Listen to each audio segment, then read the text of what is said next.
तो हमें कुछ चीजें जीवन में समझ में आ गई। वही मैं तुम लोगों से बार बार कहता हूं, मैं पढ़ाने वाला थोड़ी चाहता हूं यार, ये सब तो किताब में लिखा है। मुसीबत आती है कुछ बड़ा करने के लिए अगर आप जागृत हैं। एंजॉयमेंट ये पैसे से होता ही नहीं, तो तुम नाहक में इसके पीछे भाग रहे हो। पिता दशरथ कह रहे हैं कि तू मना कर दे, वादा तो मैंने किया था ना, तू मना कर दे कि मैं नहीं जाऊंगा, मैं देख लूंगा। अरे बोले नहीं, मोटिवेशन क्लास ले लें, सरकारी नौकरी पा जाए तो संघर्ष खत्म हो जाएगा। कभी नहीं होगा सर। और तुमने झोरा डंडा उठाया और बाबूजी का पैर छुआ कि बाबूजी चल रहे हैं, अब दिल्ली फतेह करके जाएंगे।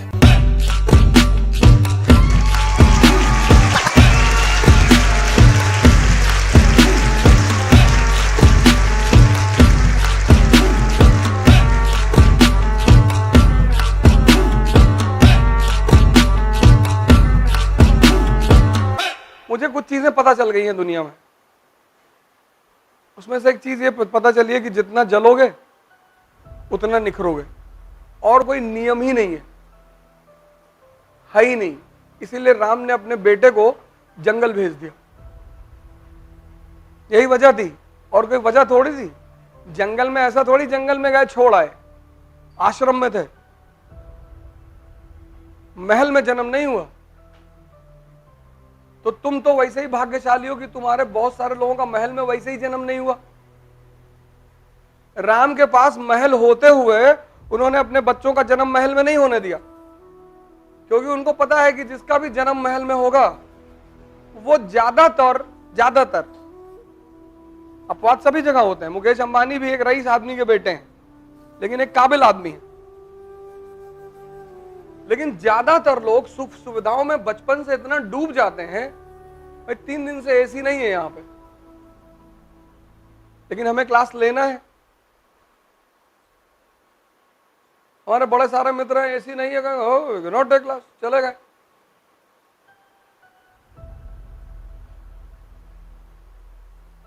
तो हमें कुछ चीजें जीवन में समझ में आ गई। वही मैं तुम लोगों से बार बार कहता हूं, मैं पढ़ाने वाला ना थोड़ी चाहता हूं यार, ये सब तो किताब में लिखा है, जाओ पढ़ो। तो उसमें से एक चीज मैं समझा कि जितना जलोगे उतना निखरोगे, और तुम्हारे हिस्से का जलना कोई और कर ही नहीं सकता। नहीं, कम से कम तुम्हारे माँ बाप तो कर ही लेते कि बेटा तुम मत जलो, हम तुम्हारे लिए जल लेते हैं, लेकिन कोई कर ही नहीं सकता। अगर ऐसा कोई नियम होता तो बुद्ध अपनी जो उपलब्धि थी वो अपने बेटे को ट्रांसफर कर देते, है ही नहीं। अंबेडकर जले तो इतने महान बने, गांधी जले, पढ़ो ना इनकी बायोग्राफी। मैं तुमसे क्यों कहता हूं ऑटोबायोग्राफी पढ़ने के लिए? इसलिए थोड़ी कि उसके क्वेश्चन मेंस में आते हैं, इसलिए कहता हूं कि तुम जब भी किसी को पढ़ोगे तो एक बात तुम्हें पता चलेगी कि यह व्यक्ति जला, अपवाद है ही नहीं, है ही नहीं।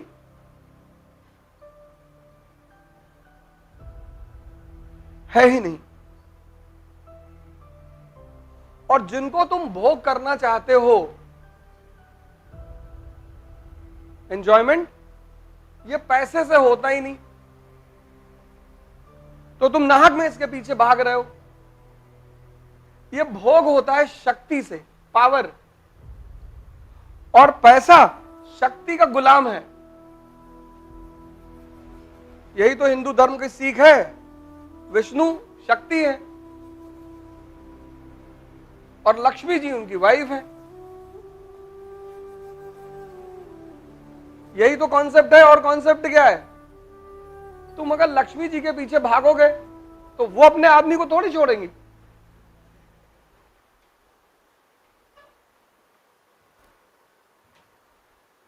मां मां मां कहेंगी पहले पापा को बुलाओ,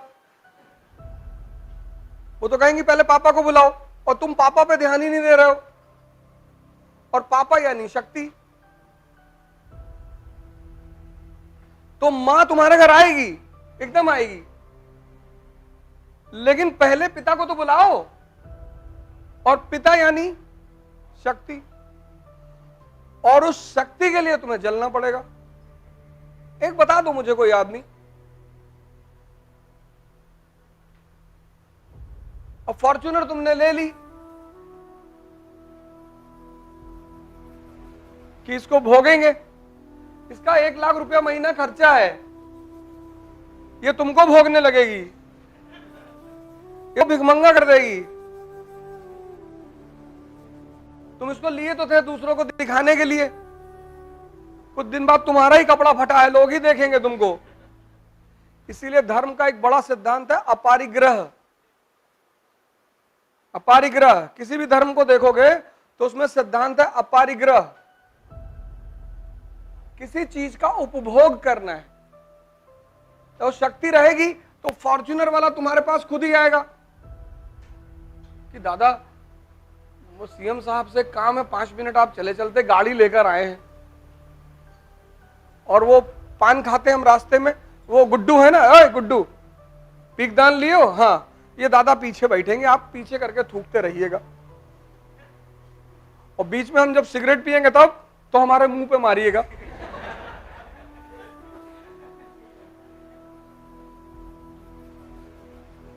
और रास्ते में आधा घंटे के लिए रोक देना, मुझे पेड़ की पत्तियां गिननी होती है जहां मैं जाता हूं। दादा हम भी गिनेंगे आपके साथ, एक तरफ से आप गिनना, दूसरी तरफ से हम गिनेंगे, और गुड्डू भी गिनेंगे दादा। और क्या है जीवन, इसके सिवा कुछ है? तो पढ़ो ना यार मस्ती से। सर मुसीबत आती है परिवर्तन करने के लिए, यह मुसीबत का बहुत बड़ा पहलू है सर। मुसीबत जब भी आई, ये मेरे पिताजी ने मुझसे कहा, उन्हें गांव से भगा दिया गया तो बेचारे भगोड़े हो गए, वो गांव वालों ने भगा दिया, वो कोई पीछे था नहीं तो गांव वालों ने भगा दिया, तो माँ बाप दोनों बेचारे इधर उधर अपना भटकते रहे। तो एक बार मैंने आपसे उनसे पूछा कि आपको बदला लेने की इच्छा नहीं हुई? बोले पागल, मुसीबत आती है कुछ बड़ा करने के लिए अगर आप जागृत हैं। मैंने कहा कैसे? बोले राम राजा बनने जा रहे थे, मेरी आदत है क्रॉस क्वेश्चन करने की। मैंने कहा कैसे? बोले राम राजा बनने जा रहे थे। मैंने कहा हाँ। बोले मुसीबत आ गई? हाँ। मैंने कहा बिल्कुल। बोले 14 साल जंगल में रहे? मैंने कहा हाँ। बोले उसी जंगल में रहकर भगवान बने। पिताजी ने कहा कि देखो मुसीबत आई। मैंने कहा हाँ। बोले वो मुसीबत को मैं उन्होंने मजा लेना शुरू कर दिया, तैयार हैं। पिता दशरथ कह रहे हैं कि तू मना कर दे, वादा तो मैंने किया था ना, तू मना कर दे कि मैं नहीं जाऊंगा, मैं देख लूंगा। अरे बोले नहीं, जाना तो है ही है। और ये इस बात का संदेश है कि हर व्यक्ति को, वो चाहे भगवान ही क्यों ना हो, कितना बड़ा संदेश है कि हर व्यक्ति को इस जीवन में संघर्ष करना है। जो हंसकर करेगा वो राजा बनेगा। करना ही करना है सर। कोई दुनिया में ऐसा व्यक्ति है ही नहीं जिसको संघर्ष ना करना पड़ा हो सर। लेकिन जिसने संघर्ष में मजा लेना सीख लिया, आप अगर बहुत गौर से जीवन को देखें तो हम जब क्लास 10th में थे तो हमारी माताजी हमसे कहती थी कि बेटा 10th की पढ़ाई अगर कायदे से कर लोगे ना, बस 3 ही साल जीवन में पढ़ना है। मैंने कहा अच्छा? हाँ। बोली बस 3 साल, 10th 11th 12th, और 3 साल अगर पढ़ लिए फिर जीवन में पढ़ना ही नहीं। हमें लगता है आपको भी कहा गया होगा कि बस 3 साल, अब आपने पढ़ लिया, 97.8% आपके मार्क्स आ गए। अब पता चला कि भैया अगर आईआईटी निकल जाए, मेडिकल निकल जाए, केजीएमसी मिल जाए, अरे फिर तो जीवन, आपने फिर से दम लगा दिया। आईआईटी भी निकल गया। अब जब आप आईआईटी से निकल आए तो फिर एक और बवाल हो गया। आपके मोहल्ले का एक लड़का आईएएस हो गया, पूरा खानदान में दहेज को, पूरा खानदान को दहेज में बीएमडब्ल्यू मिल गई, 10 करोड़ कैश मिल गया। अब आपके पिताजी फिर आपकी तरफ पलटे कि तुम तो वैसे भी इस परिवार के चंगेज खान हो, तुम्हें किस बात का डर? तुमने कहा हाँ चंगेज खान तो मैं हूं। हाँ बोले, जब ये मामूली सा ये सिंह साहब का लड़का अगर आईएएस बन सका, तुम्हारे लिए क्या है? तुमने कहा बिल्कुल हमारे लिए क्या है।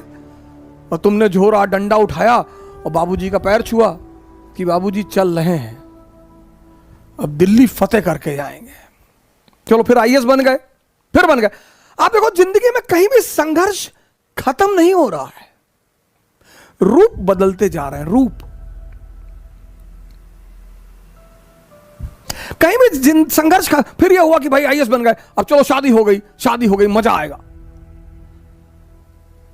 फिर एक धोखा आ गया, मजा आएगा, भाई शादी हो गई, फिर 6-7 महीने अपना आनंदित हुए, घूमे टहले और बड़ी बधाइयां आई और ये आया और वो आया, फिर बच्चे हो गए, फिर एक नया संघर्ष शुरू हो गया, फिर अब बच्चों की जिंदगी बनाना। मतलब जीवन में कहीं भी संघर्ष खत्म नहीं होता। तो जब संघर्ष खत्म नहीं होता तो क्यों ना मजा लेके संघर्ष किया जाए। और जितने लोगों ने मजा लेके संघर्ष किया उन्होंने इस दुनिया पर राज किया। सर हर मुसीबत कुछ जीवन में परिवर्तन करने के लिए आती है सर। अगर आप जागृत हैं तो जिस व्यक्ति को यह बात समझ में आ गई कि जीवन का पर्यायवाची है संघर्ष, बस इतना ही समझना है। और संघर्ष से रोना नहीं है, बिल्कुल रोना नहीं है। जिस भी मनुष्य को यह बात समझ में आ गई कि जीवन का पर्यायवाची है संघर्ष और इसका मजा लेना है, उसको ना तो भाग्य हरा सकता है और ना ही भगवान हरा सकते हैं। हरा ही नहीं सकता कोई। जिस चीज का आप मजा लेने लगोगे ना, जिस भी चीज का, उसमें आपको कोई हरा नहीं सकता। राजपूत राजस्थान के,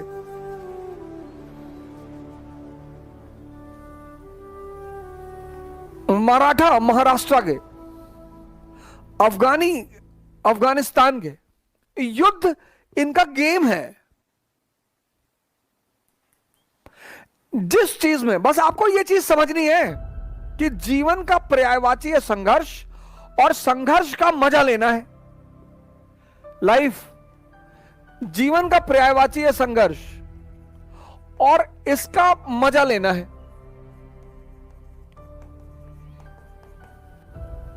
और जिस चीज का आप मजा लेने लगोगे फिर उसमें कोई हरा ही नहीं सकता आपको। और जिस चीज से आप जितना भागोगे वो उतना परेशान करेगी। संघर्ष को तुम खेल बना लो, यही ऑप्शन है और कोई ऑप्शन ही नहीं है। मोटिवेशन क्लास ले लें, सरकारी नौकरी पा जाए तो संघर्ष खत्म हो जाएगा? कभी नहीं होगा सर। वो पर्यायवाची है। जब राम के जीवन से नहीं खत्म हुआ, कृष्ण के जीवन से नहीं खत्म हुआ, मोहम्मद के जीवन से नहीं खत्म हुआ, जीसस के जीवन से नहीं खत्म हुआ, तो हमारे जीवन से खत्म हो जाएगा? कभी नहीं होगा। तुम बस संघर्ष को अपना मजा बना लो। और जिसने भी संघर्ष को अपना मजा बना लिया, जीवन उसके लिए मस्ती भरा हो गया।